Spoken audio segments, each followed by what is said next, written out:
The people of God agree with God.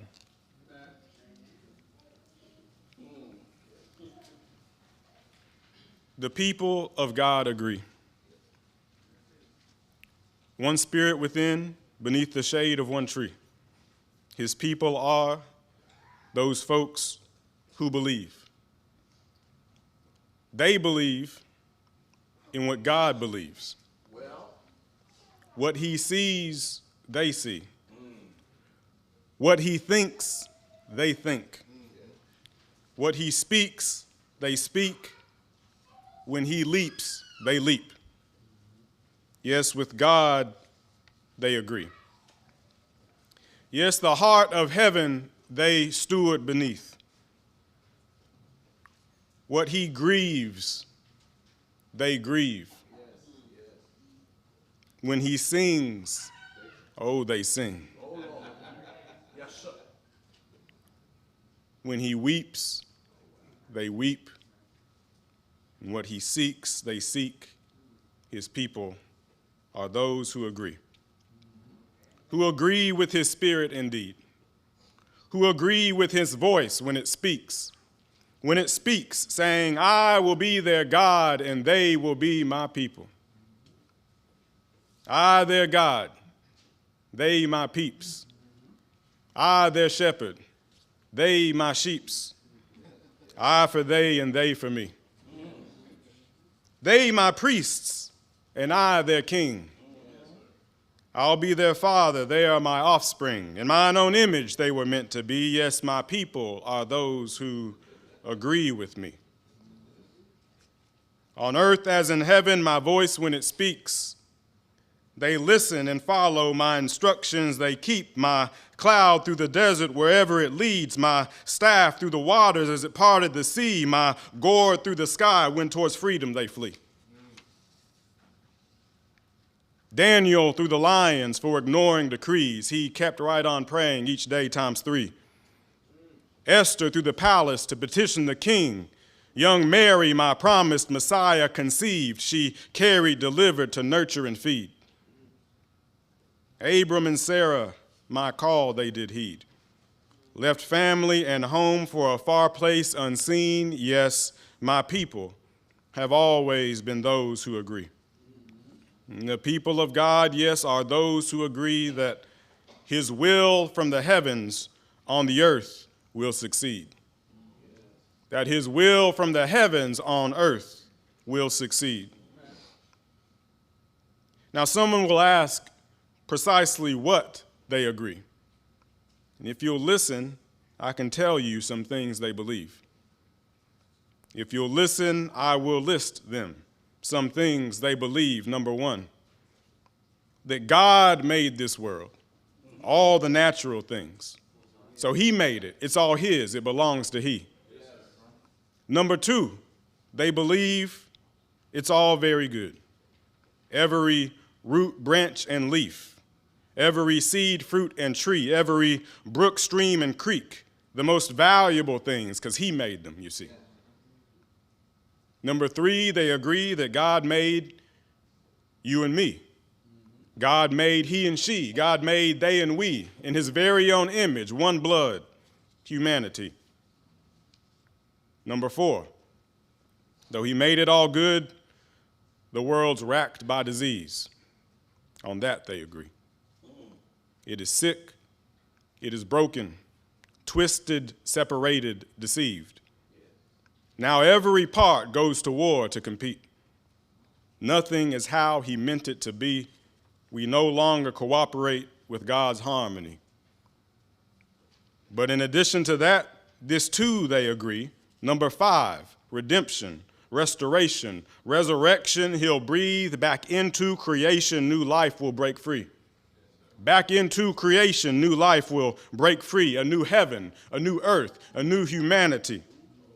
O grave, where's thy victory? O death, where's your sting? The people of God, his people, believe in the hope of resurrection, resuscitation, hearts pumping eternally. Valley of dry bones, Son of Man, can these breathe? Can creation throw off decay, be delivered and set free? Ah, the people of God, his people, believe in the future paradise, in his new age redeemed. And lastly, but not least, number 6, they believe that his son, named Yeshua, now reigns supreme, that God's kingdom is coming and he is its king. He is God's means to achieve all these things. Yes, these are some things that God's people agree. But what does it mean to believe? What does it mean they agree? Are his people content just to affirm, feel, and think? For even the demons, they know and believe. No, his people allow belief to take them to the brink. If God says, here comes rain, then what you will see is them holding umbrellas, rain boots on their feet. But if God says sunny day, well, then you will see them in shorts, tanks, and sandals with iced tea and sunscreen. If he thought that the world could use some more trees, his people be found in each place planting seeds. If God says, with my beloved son I am pleased, they pattern their lives after his and repeat. And when God says, I appoint Yeshua as king, each one pledge allegiance and each one bends the knee. In other words, God's people, they show they agree. They show they agree. They do what they see. Their whole life shines belief because their faith is an action that proves they agree. I said their faith is an action that proves they agree. What good to claim faith if one then has no deeds, no action, no doing, just words of belief? Such faith cannot save that concerns no one's needs.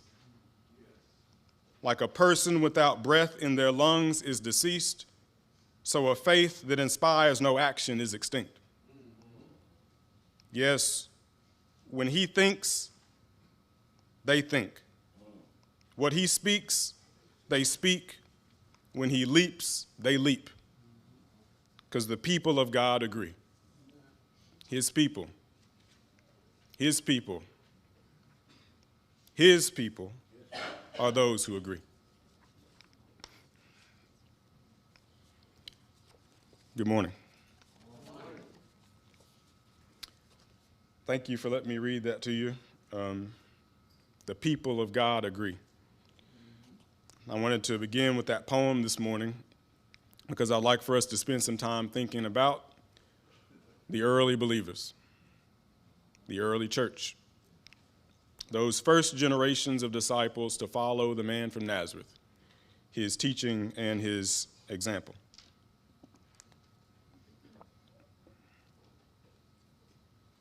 The early church sprang up within the early Roman Empire during the 1st century AD. This is the historical context for everything you read between Matthew and Revelation. You know, context is really important. Context is like it's the story around the story. The story around the story.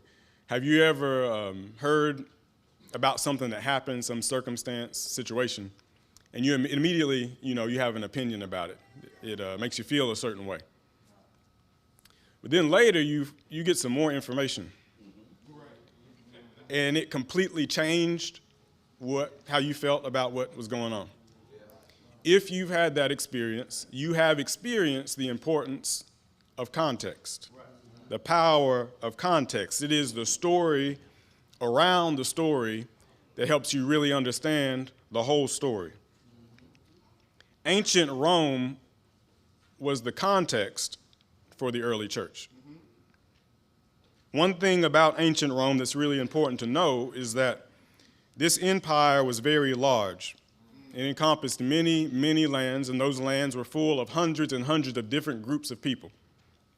Each of these hundreds of groups of people, each group had its own distinct cuisine. Each group had its own culture. Each of these groups had their own religion. What this means is that ancient Rome was full of different beliefs and faiths. But here's the thing to know about the context.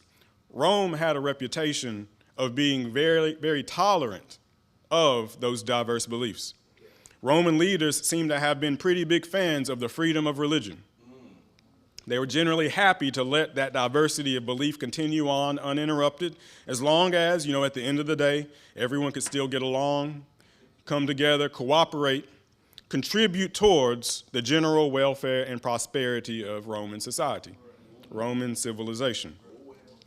So within this context of religious freedom and religious diversity, the early believers, they were their own unique group.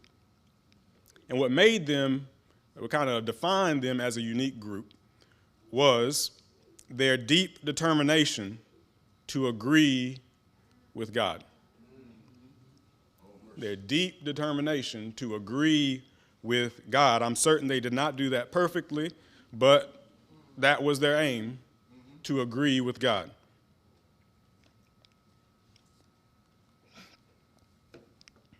This word, agree, y'all can see that?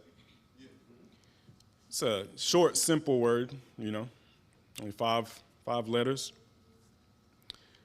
The word agree, it feels agreeable. You might agree. Anything that has to do with agreeing, it tends to come across as pretty positive, right? To agree, it feels kind. You might even say hopeful for some folks. Agreement has a nice, peaceful sort of sentiment,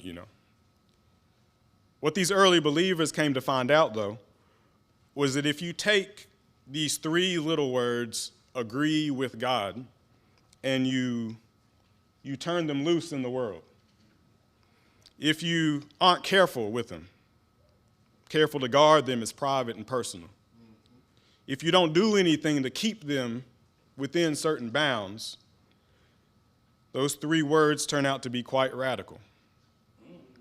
End up leading you to all sorts of places you did not expect to go. This is why, in the book of Acts, which, if you're not familiar, Acts, what it is a written record of how the early church organized itself and began to spread out into different regions. Amidst those speeches and sermons in the book of Acts, and amidst the healings and the caring for the widows and the orphans, we also find in that record 13 riots and a book-burning protest in the book of Acts. There are 7 different mass rallies organized in the book of Acts. We find local authorities executing a warrant to raid and arrest in any home where Yeshua's followers were suspected to be staying in the book of Acts. There are 6 assassination attempts, 8 arrests, 4 jailings, and 7 trials held in the book of Acts. Twice, members of the movement are completely expelled out of cities. Twice, members of the movement are put under house arrest. Twice, members of the movement receive the death penalty, and 3 times, civil courts sentence members to be punished by public beating. And so one wonders, what in the world is going on in the book of Acts? How can this be what happens when a message of love and divine agreement is promoted in such a religiously tolerant society? Well, it may be because, unlike other folks in ancient Rome, these early believers failed to keep their beliefs within certain bounds. They didn't just agree in their hearts or in the privacy of their own homes or even in their pews. They believed out in public. They dared to act like they believed out in public. And no matter what happened, they didn't stop. They showed they agreed. Their whole life shined belief because their faith was an action that proved they agreed.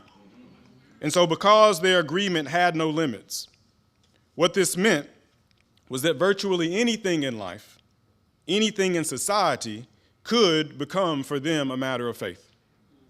This is what happens when those 3 agreeable words are turned loose in the world. Areas of ancient Greco-Roman life not typically considered religious were suddenly complicated by this unapologetic determination to agree with God. One such issue of great consequence, which we're going to dig into this morning, was ancient Roman warfare and military service. Ancient Roman warfare and military service. Obviously, we would see this topic as a matter of civic responsibility or of national security, maybe even politics.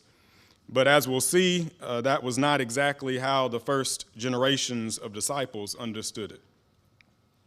This morning, I brought with me some written material. These were pulled from translations of ancient historical documents originally authored by early church leaders in the early church. By quickly reviewing these texts, I think we'll begin to gather a sense of how early believers' agreement with God uniquely shaped their relationship to non-religious issues like Roman warfare. So I'm going to try to share these up on the screen as I read. If this will work for me. There we go. Some of you might be able to read that. Others not so much. But I'm going to read them out loud either way, so you'll be okay. So this first text says, we must ask ourselves whether engaging in military service is at all appropriate for followers of Christ. All right. Is it right to make an occupation of the sword when Yeshua of Nazareth proclaims that he who uses the sword will die by the sword? Tell me, will you lean upon the Roman spear with which the side of Christ was pierced, or carry a flag that is hostile to Christ? This was thought to have been written some 200 years after the birth of Yeshua. So immediately, with this first text, you can begin to see what they're doing. As I said, typically one might consider this topic to be civil or political, not religious. However, the early followers seem to immediately bring the topic of military service into conversation with their faith in Christ. And what they really want to know is, does this thing called warfare agree with God? Is it compatible with God's Son from Nazareth? See, Yeshua of Nazareth, he was at the very center of their agreement with God. And because they agreed with God about Yeshua, they took everything he ever taught or did or said very seriously. And no other voice was as important to them as his was. None. Not even Caesar himself, leader of the free world, had the right to overrule what Yeshua had said in their eyes. God's people agreed that his son named Yeshua now reigns supreme, that God's kingdom is coming and he is its king, that he is God's means to achieve everything, so they pledge him allegiance. Each one bends the knee. So when he taught them things like, blessed are the peacemakers, for they will be called sons of God. When he said, blessed are the meek, they are the ones who will inherit the earth. They will inherit the land. You were taught that you can only take an eye for an eye, but I say, do not even square off against an evil person. Rather, turn the other cheek. When he says, do not hate your enemies, but love them. Even pray for those who persecute you. When he told them such things, they took him at his word. Yeshua's earliest followers were determined to agree. They did not make excuses or look for loopholes or exceptions. They wanted to agree with him. And so this is why we find them, asking this question, is it right to make an occupation of the sword?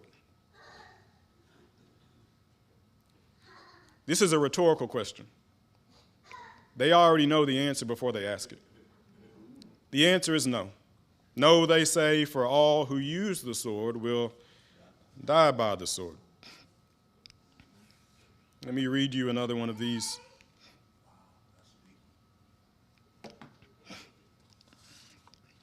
Any soldier who's being admitted to the faith, they write, must be taught not to kill and to refuse to kill if he is commanded to do so, and also to refuse to take an oath. If he is unwilling to comply with this, he cannot be a disciple. And any seeker or believer who is trying to become a soldier, they too must be rejected, for they have despised God.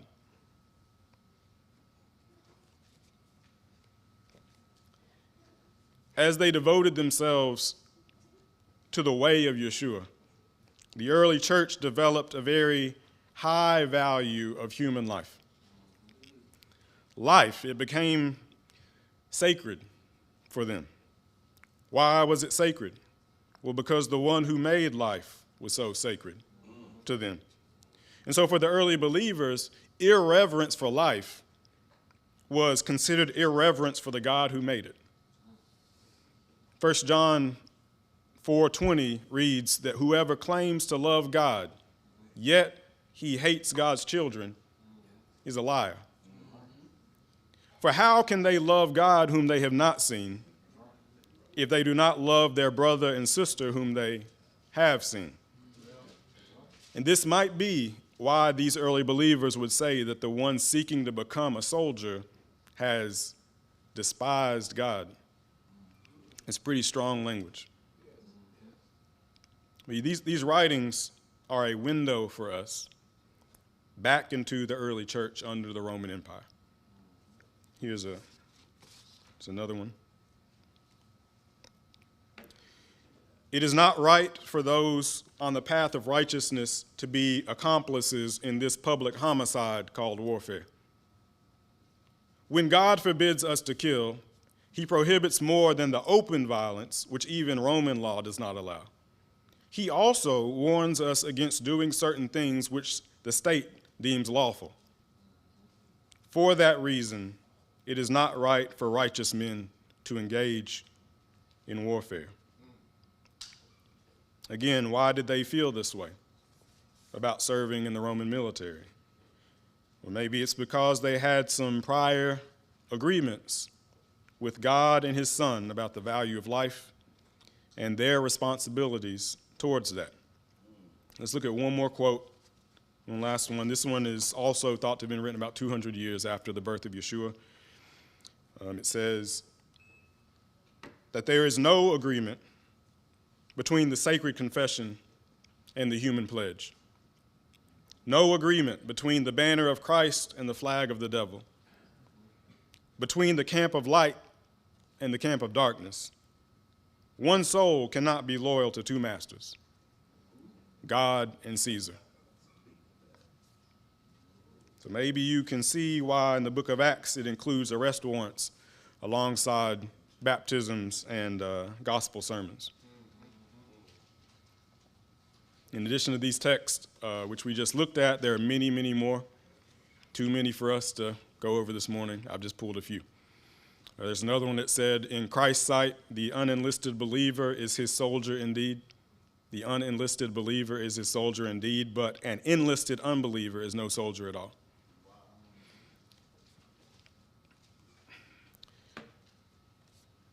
These writings, again, they give us a taste of just how firmly the early believers had resolved to agree with God. Hundreds refused to participate in Roman warfare and military service because they followed Christ. They apparently saw this topic as an issue not just of politics, but of kingdom allegiance. For them, militarism was a threat to their mission to display the will of God on earth. Last week, Nick reminded us that the purpose of man is to glorify God by reflecting God's character in one's daily life. the early believers thought that their participation in warfare was a threat to them being able to do that. When it came down to it, their position was this: we are not going to kill people for you, and we're not going to help you hurt anyone that God had made in his own image.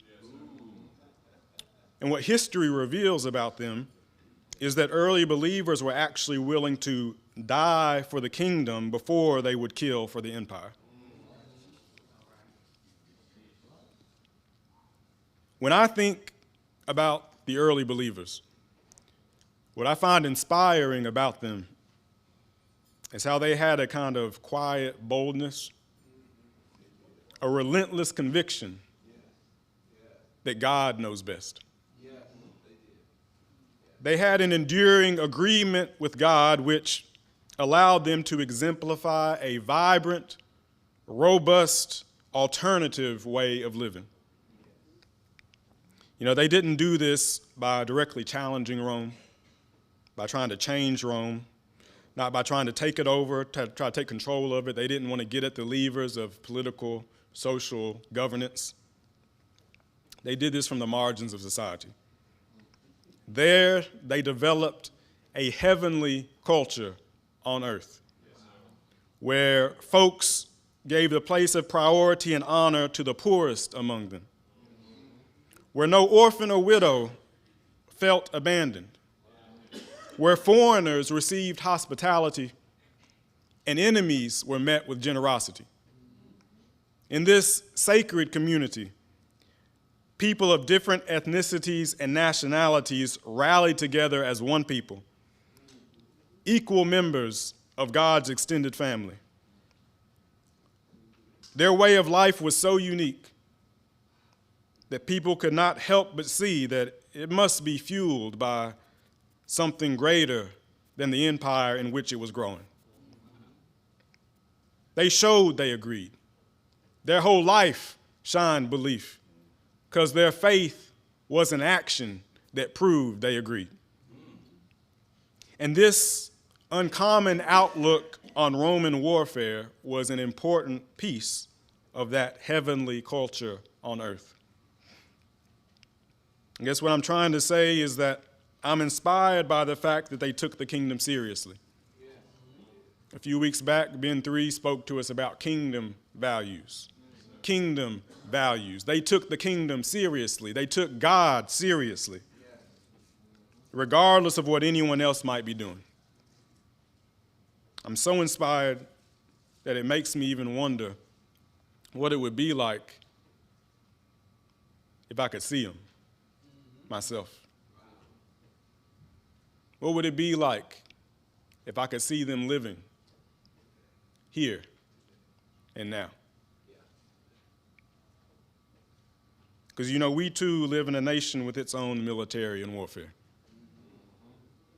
There are wars and rumors of wars. Iran,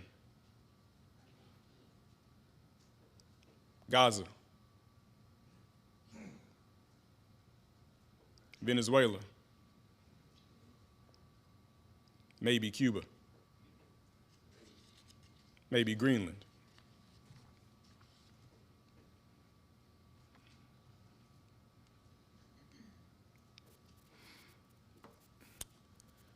There was a foreign policy paper published back in 2000. And in the introduction of that policy paper, it states that at present, the U.S. faces no global rival. America's grand strategy should aim to preserve and extend this advantageous position as far into the future as possible. And it says that doing this is going to require a globally preeminent military capability. A globally preeminent. Preeminent means surpassing or superior to all others. A globally preeminent military capability. Both ancient Rome and the United States are part of an exclusive class of nations in human history, which have had the privilege of sitting at the top of the international food chain. And for every such empire, a military has been key to preserving and extending their position, quote, as far into the future as possible. This year, the United States will have been a country for 250 years. The Roman Empire existed for 500 years. But in half the time as Rome, the U.S. has become much more influential and powerful than Rome ever was. And I think that if the early believers were here today, there's no doubt that they'd be astounded by the extent to which the U.S. has surpassed ancient Rome in such a relatively short period of time. For example, the early believers would be astounded that Americans, being 1/20th of the world's population, use 1/4 of its resources and possess 1/3 of its private wealth. They'd be astounded that the United States has by far the largest military budget in world history. In fact, if you were to take the complete military budget of China and you were to add to it Russia's budget, and then you also included the UK plus India's, and on top of that you added Saudi Arabia's military budget, then you still wouldn't have surpassed what the United States spends on its military every year. They would be astounded that there's a thing in the world today called the World Bank, and that it is headquartered inside the United States. Likewise, there's this other institution they wouldn't know about called the United Nations, which likewise is headquartered inside the United States. The early believers will be astounded that the United States has 300 military bases here in this country, and then an additional 800 in other countries around the world.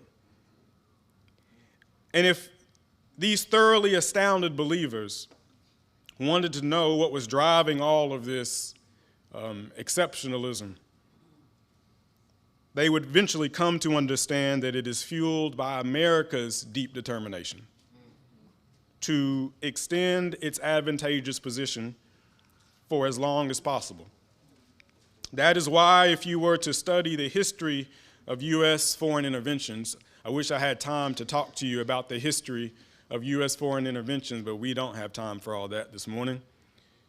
But if you were to look at it, what you would find is you would find examples of America defending democracy all around the world.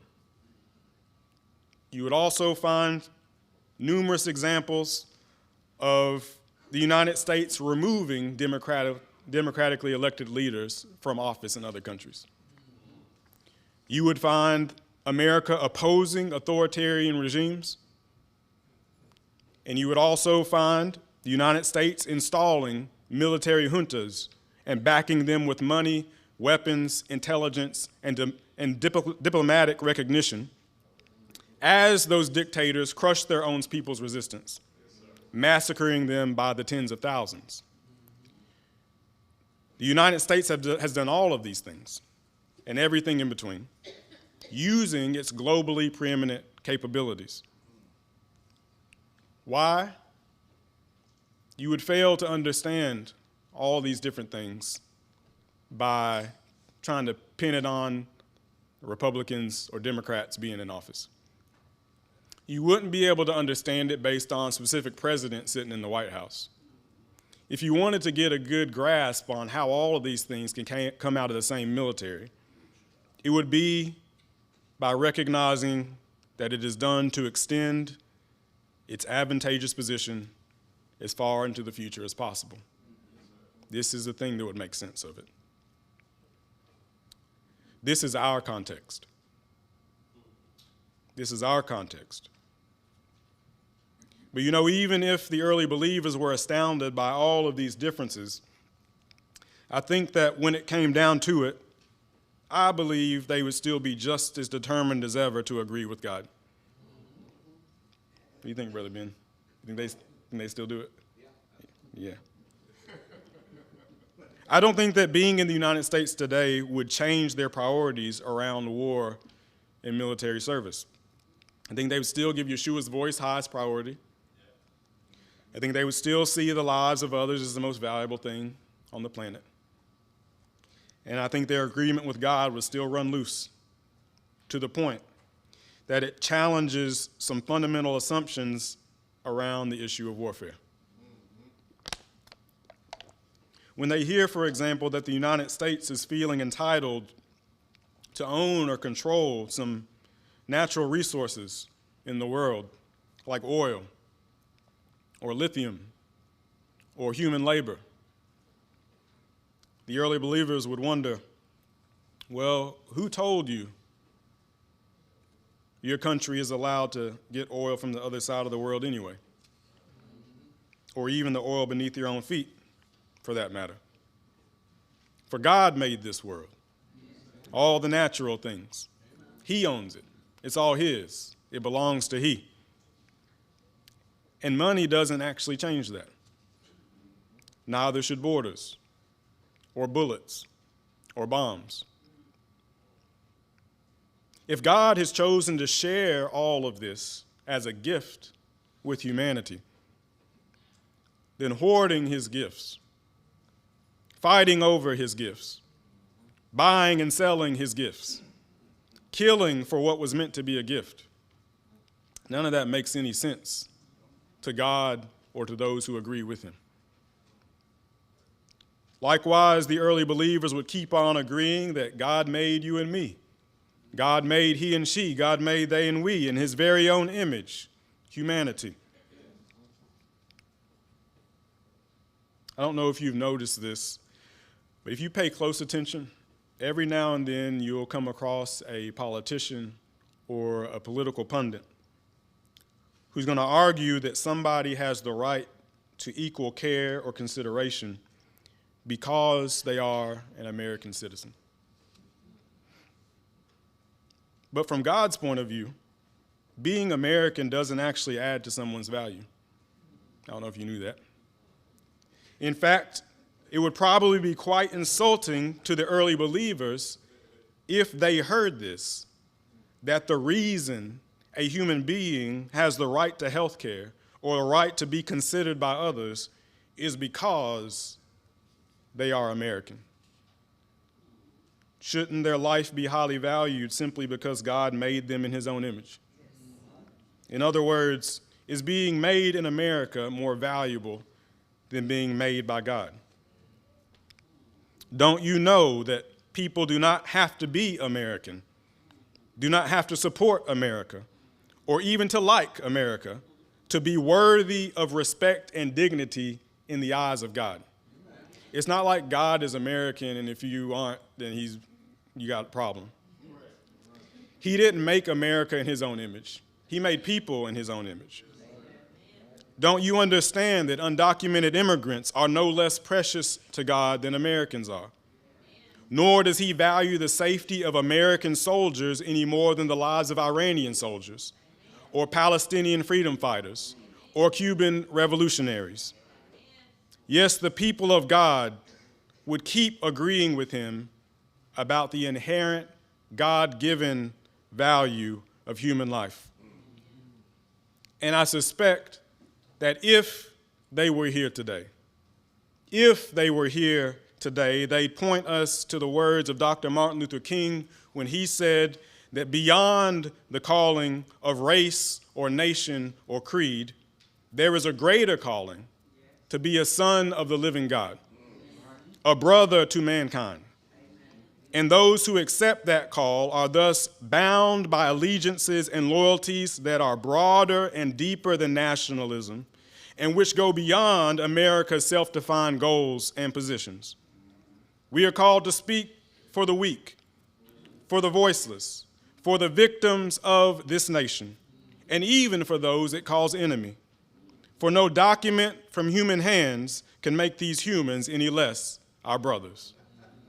I would add, no document can make them any less God's children. I also suspect that if they were here today, they'd remind us that we wrestle not against flesh and blood, but against wicked rulers in high places.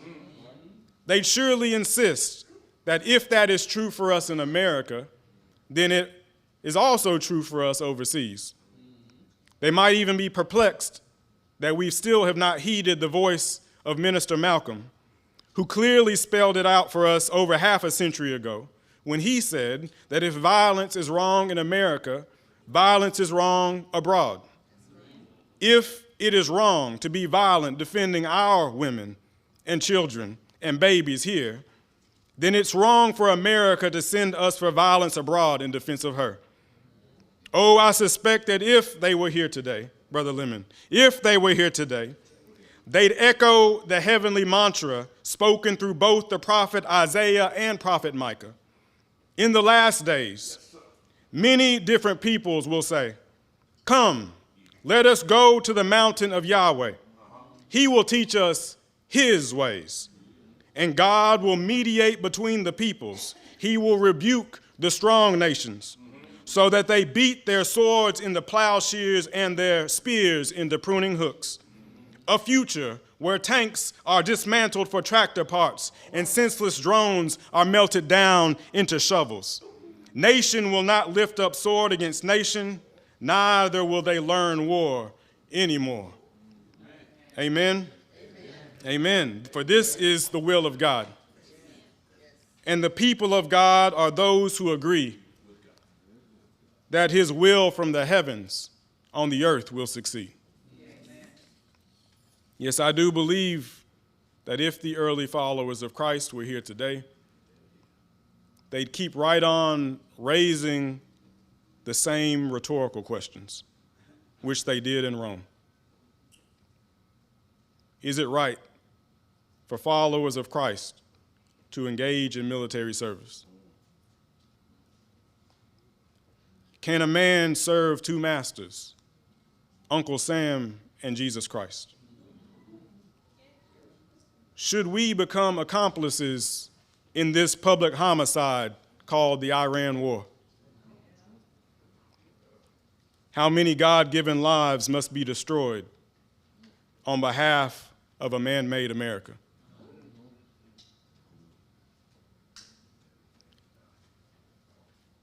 Though God made it for good, the world's racked by disease. It is sick. It is broken, separated, it's deceived. Now every part goes to war to compete. Nothing is how he meant it to be. We no longer cooperate with God's harmony. What made the people of God so special, what inspires me about them, was their ability to reflect a robust, living color alternative for a world that had fallen so far out of agreement with the God who made it. They marched to the beat of a different drum. They agreed with God despite being surrounded by a world which refuses to do the same. They were the light of the world, the salt of the earth. They were so different in the best way. But I must also say, it's for these same reasons that I'm also deeply, deeply disappointed, even disgusted by so much of what's recognized as Christianity in this country today. I see a nation full of Christians, a church on every corner. I find myself asking, where are the people of God? Where are the people of God? Those who agree with God, not just in belief, but in action. Where are his people who belong to him and to him alone? The true people of God are supposed to lead by example, not follow behind the society they live in. They're supposed to follow God, not lead folks back into participation with militarism. I'm deeply uninspired by how often American Christianity does not reflect a bold, unbought alternative to what is happening all around us. I am uninspired by how little the lives of Christians represent any difference of much consequence here. I'm especially frustrated by how this religion called Christianity is still used, even today, to protect, to support, and even to promote the advantageous position of this broken state we live in, especially when it comes to the issue of U.S. military and its warfare. On any given Sunday, worshipers can be found praising the idol of America in church houses across this country, honoring the United States in military service right alongside the living God and his Son from Nazareth. Sometimes this shows up in the form of the flag, that star-spangled banner anchored on the church's front lawn, or even standing in the heart of the worship sanctuary itself. Sometimes it shows up in the pages of sacred hymnals, so that the name America rings forth, echoing through the church rafters on a Sunday morning. Militarism, too, slips into our hymns unnoticed with lyrical imagery of marching and battle and conquest.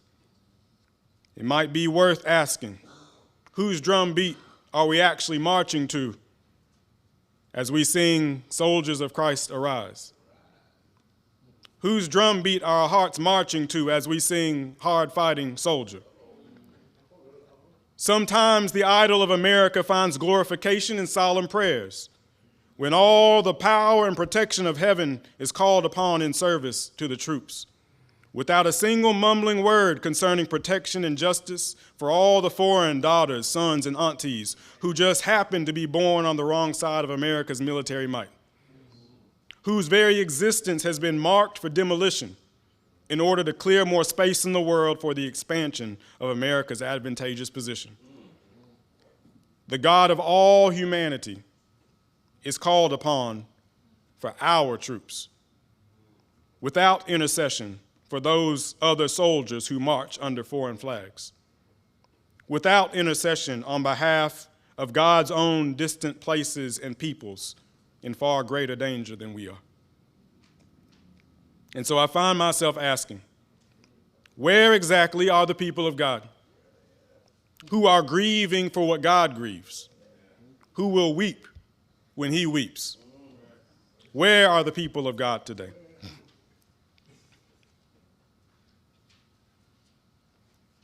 I know this could be a heavy topic. And so I want to take a moment to thank you for making room and space to listen this morning. I imagine that part of you probably agrees with much of what you've heard here. But there's likely another part of you that feels uneasy about some of this. If I were a betting man, I'd wager that our feeling uneasy deep down has nothing to do with politics, very little to do with patriotism, has most everything to do with family. Just about every last one of us here in this room either has a loved one who or have ourselves been enlisted in the military. And I know we don't want to say anything against them or to hear anyone else say anything bad about our family.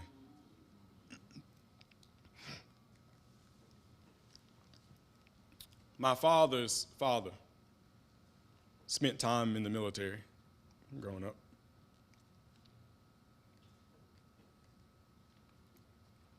My mother's father was also enlisted in the military, and his brother.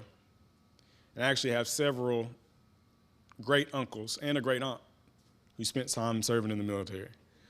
I've got cousins, friends, a father-in-law, got a brother-in-law, and many other in-laws who either presently or at some time were enlisted in the military. And you too have people in your life who are enlisted in the military.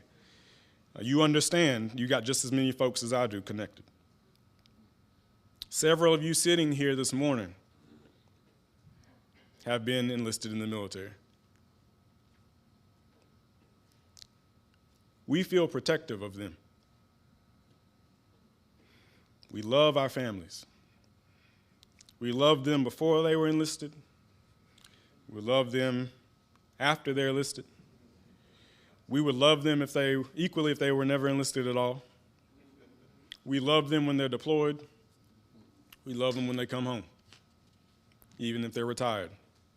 We love our family. And the truth is, your love for them really doesn't have anything to do with the military at all.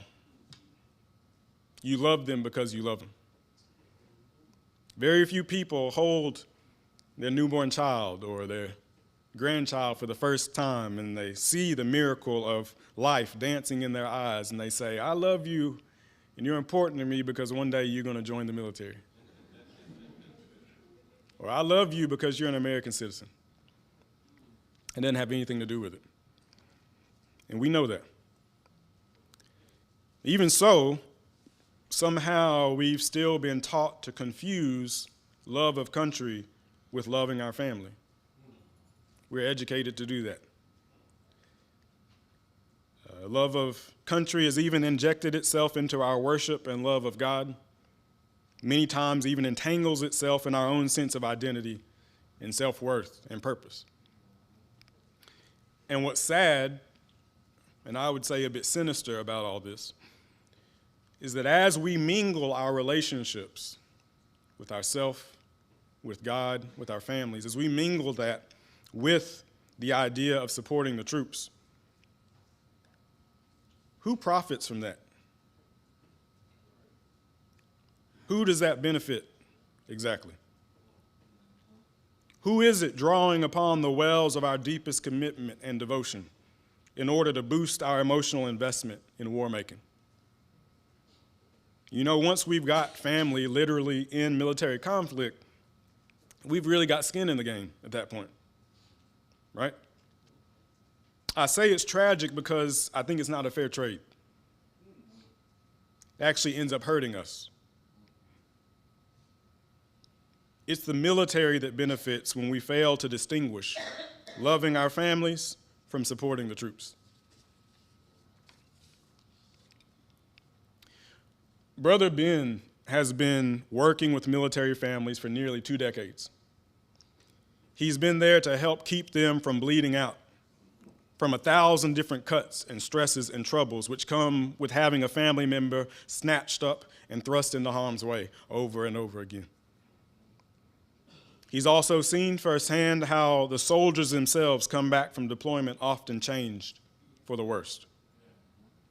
Many of them are diagnosed with PTSD or some other mental illness after having served. 90% are exposed to some traumatic event during their tours. Veterans are twice as likely to become chronically homeless. Some 30,000 will go without a place to sleep tonight. Many end up struggling with some kind of substance abuse. Those married to them are at higher risk of domestic abuse. And suicide rates among American veterans are about 60% higher than the civilian population. The reason these men and women are coming home dead or broken is because they just weren't built to do this. No one is. God designed human beings to preserve life. He formed us and placed it in the garden to cultivate life, not to destroy it. And when we are enlisted in behaviors so deeply contrary to what God intended, when our actions disagree with the God of life itself, the God of the living, it breaks us on a deep level. Brother Ben is here helping pick up the pieces. But the root of the problem is that these veterans were sent off to participate in the first place. That's the problem. The question is what to do about it. You might feel like this is all too big, as if what you feel and think is insignificant in regards to the issue of warfare. But I want to tell you this. While the Pentagon and the president do make a lot of war plans and proclamations, they are not the ones personally pulling the trigger. Trump is not the one fueling up the jets. He's not the one collecting intelligence. He's not in a factory manufacturing parts for M4s and F-16 fighter jets. He's not bidding on government contracts to build military infrastructure that I know of. Do not misunderstand my point. I'm not trying to put out cover for Donald Trump. He will certainly stand judgment and answer for what he is doing. Yeshua says people will give an account for every careless word they have spoken. My point is that none of the president's plans become a reality without a bunch of regular folks cooperating to help him make it so. And if we are among those helping turn his words into reality, we will also have to stand up and answer for that one day. What I actually want to leave you with as we close this morning is an invitation. This morning's invitation is that you are invited to agree with God. We are invited to be God's people in this place. Regardless of what others might be doing, the people of God agree. So, what is one small thing you can do to show that you agree with God about all of this?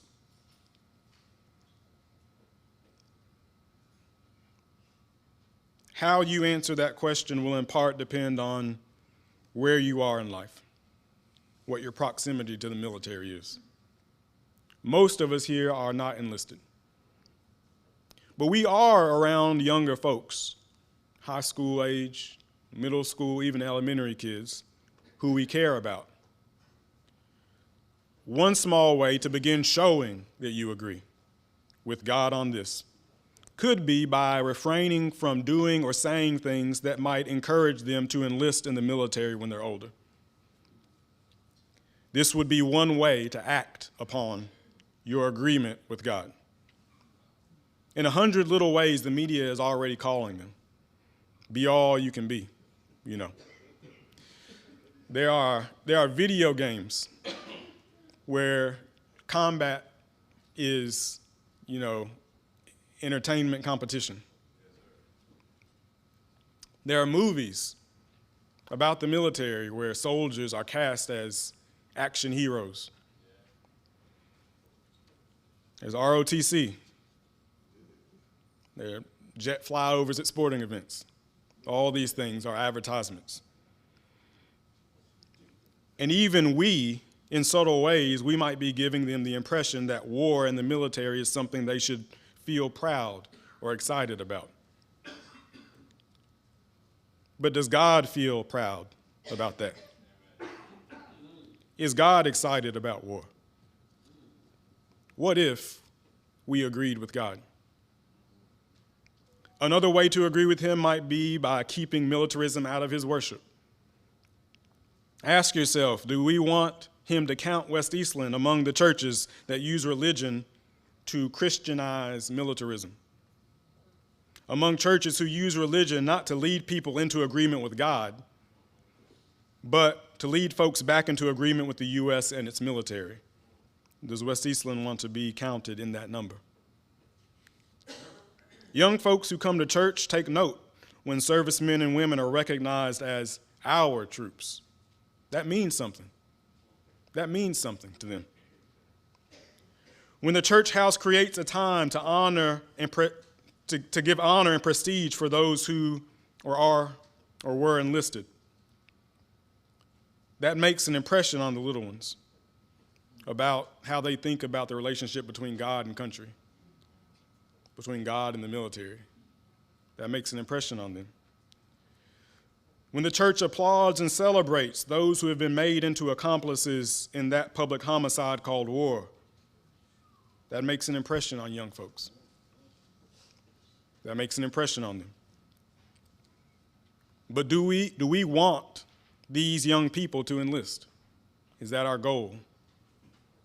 Do we want them to be sent off to break and be broken, like so many before them, or not to come home at all? Is that what we want for them? Is this what God's people are about? At a certain point, we've got to realize that the best way to support the troops is by helping keep them from becoming troops in the first place. I want you to remember always, we can love and honor each other without the military having to be all in the middle of that. The most honorable things about us don't need that to make us something. Military service cannot make anyone more honorable than what God has already made them. So let the people of God celebrate the things of God. Some of you listening this morning, you are enlisted in the armed forces or maybe cooperating with one of the intelligence agencies. What does it mean for you to agree with God about war? Many soldiers in early Rome who decided to follow Christ, they left behind their occupation altogether, and not always without punishment and severe personal loss. But unlike the early believers who stepped down back then, you should know that you today have the convenience, at least for the moment, of something called conscientious objection. Conscientious objection is the officially recognized term for someone who is opposed to serving in the armed forces or bearing arms on the ground of moral principle. In other words, even if you are enlisted, you don't have to be. There are even organizations that will help you walk away from warfare, such as Veterans for Peace.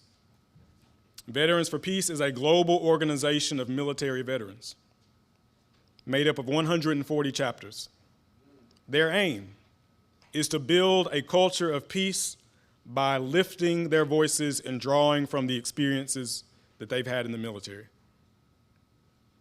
They are currently, the executive director is a brother from North Carolina who's running Veterans for Peace right now. And they have a radio program that is operated out of Nashville, Tennessee.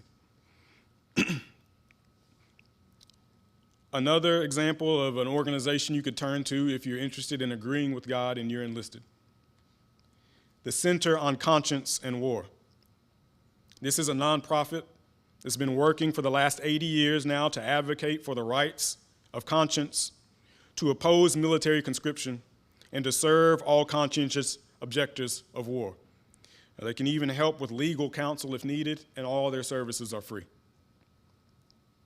Since the beginning of the war in Iran, the Center for Conscience and War has reported a 1,000% increase in the number of enlisted service people who are contacting them about their right to refuse participation.